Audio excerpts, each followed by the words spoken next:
I think we all saw the incredible forward control 101 Land Rover, and we're here with Michael Green, who in fact can tell us a story involving Mr. Taft and the last Aston Martin we did a couple interviews ago.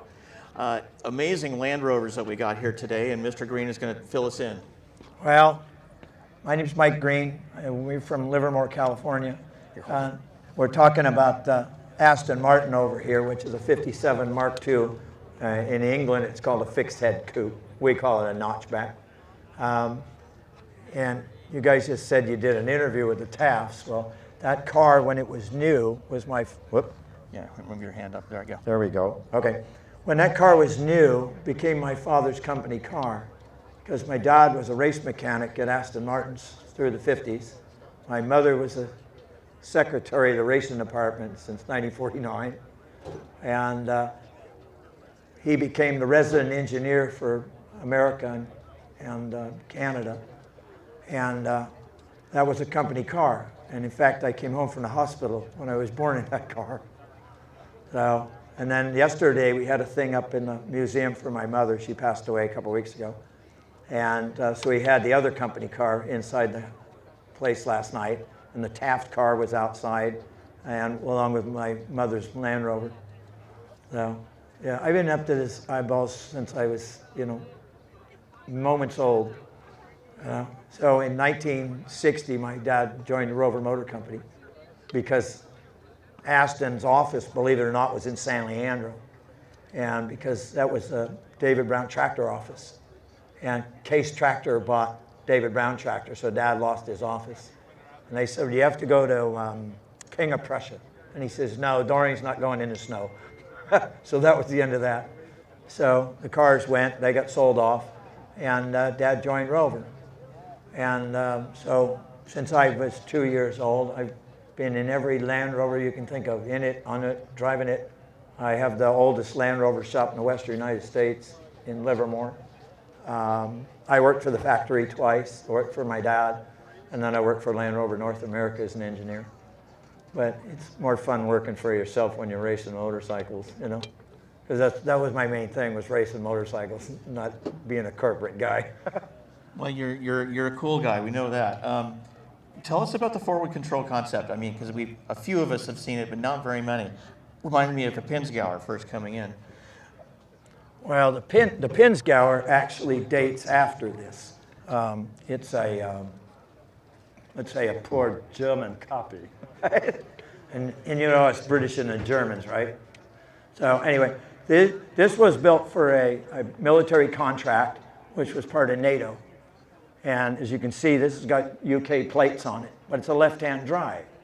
And the problem is the damn Germans wouldn't let this in Germany to protect them from the Russians, who we know they pissed off years before, right? Unless it had left-hand drive.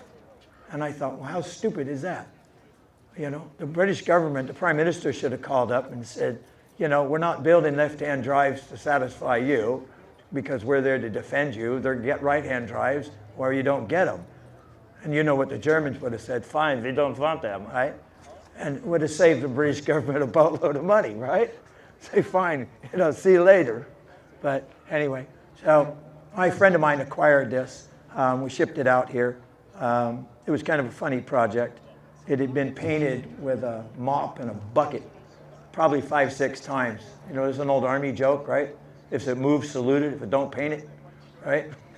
So that's what happened. Somebody painted it. It was pretty nasty. And we tried to go for a ride in it that night, and we couldn't even get out of the parking lot. It's like, what's going on? So they had somebody put a fuel-injected motor in it, but they never changed the pump. It had a 5-pound pump instead of a 42-pound pump.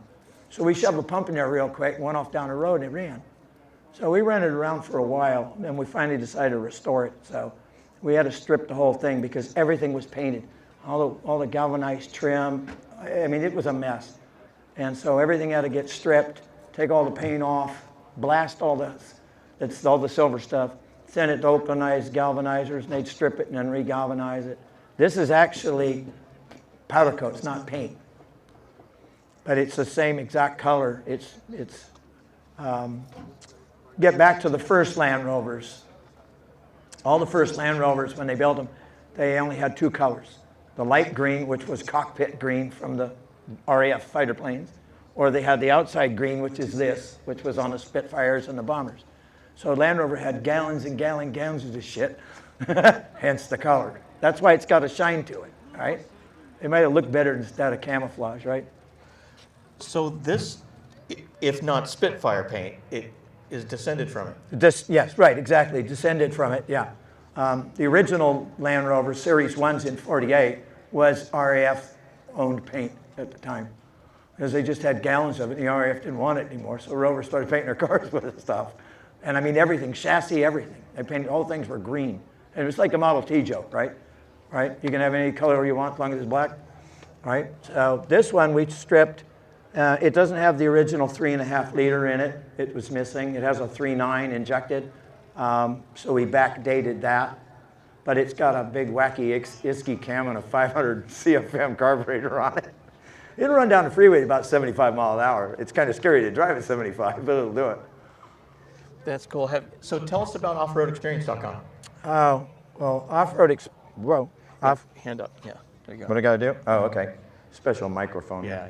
Offroadexperience.com. I kind of started that when I left Land Rovers, because I was one of the guys out here in the West that was teaching dealer principals how to drive the cars so you could sell it properly, you know, and not just go, oh, it's a great cruiser, you know.